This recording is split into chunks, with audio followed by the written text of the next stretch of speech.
Faris dah ikut mak balik kampung beberapa hari. Inilah peluang kita. Tapi, I rasa macam ada yang tak kena je. Dia tiba-tiba bagi duit untuk I laburkan lagi. Nisa, few days nanti, saya nak bawa mak balik kampung tau. Nak teman dia. Awak nak ikut tak? Tak apalah, abang baliklah. Nisa kat rumah je. Abang spend time lah dengan mak.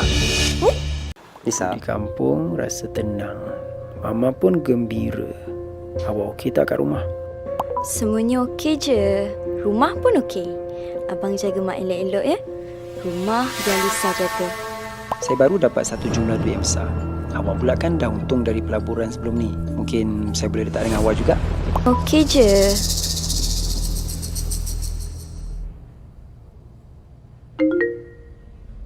Faris dah ikut mak balik kampung beberapa hari.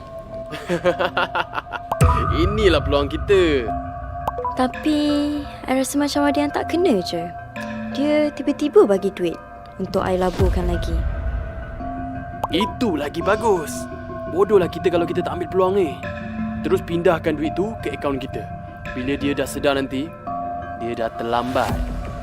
Hai, kita tak boleh cuai kali ni. Dia tak rasa pelik ke? Dia senang sangat bagi duit kali ni. Langsung tak tanya apa-apa. Jangan lupa like, share dan follow Du Drama.